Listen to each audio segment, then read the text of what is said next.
एक तरफ आग में जलता मिडिल ईस्ट, मिसाइलों की गूंज, समुद्र में खड़े युद्धपोत, और दूसरी तरफ भारत, जहां अचानक एक खबर फैलती है, ईरान ने भारत पर हमला कर दिया।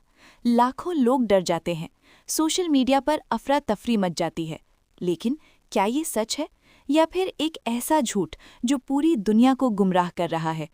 साल 2026, दुनिया पहले ही कई संकटों से गुजर रही थी।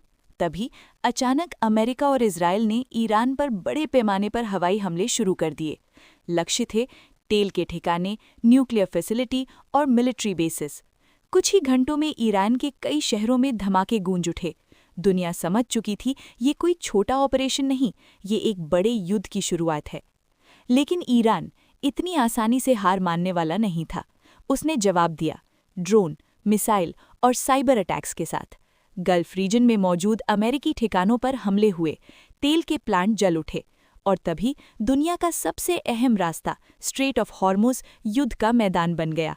जहां से पूरी दुनिया का तेल गुजरता है, वहीं अब युद्ध के जहाज खड़े थे।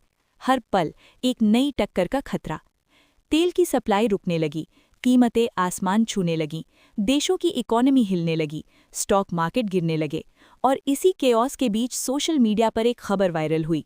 ईरान ने भारत पर हमला कर दिया। वीडियो, फोटो, फेक रिपोर्ट्स, लोगों ने बिना जांचे इसे सच मान लिया।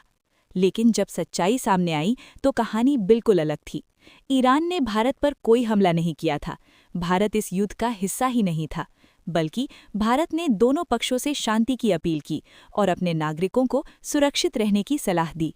तो सवाल ये है, इतना बड़ा झूठ फैला कैसे? आज की दुनिया में युद्ध सिर्फ हथियारों से नहीं लड़ा जाता, बल्कि इन्फॉर्मेशन से भी लड़ा जाता है। Fake news, edited videos, AI generated clips, इन सब का इस्तेमाल करके लोगों के दिमाग में डर पैदा किया जाता है। और यही हुआ भारत के साथ, जहां एक झूठी खबर ने लाखों लोगों को डरा दिया। भले ही भारत पर हमला नहीं हुआ, लेकिन असर साफ दिख रहा है।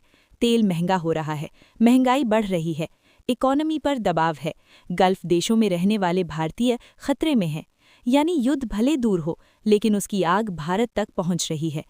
अब पूरी दुनिया एक सवाल पूछ रही है, क्या ये युद्ध यहीं रुकेगा या तीसरे विश्व युद्ध की शुरुआत है? क्या भारत इस कॉन्फ्लिक्ट से दूर रह पाएगा या इसे भी इसमें खींच लिया जाएगा?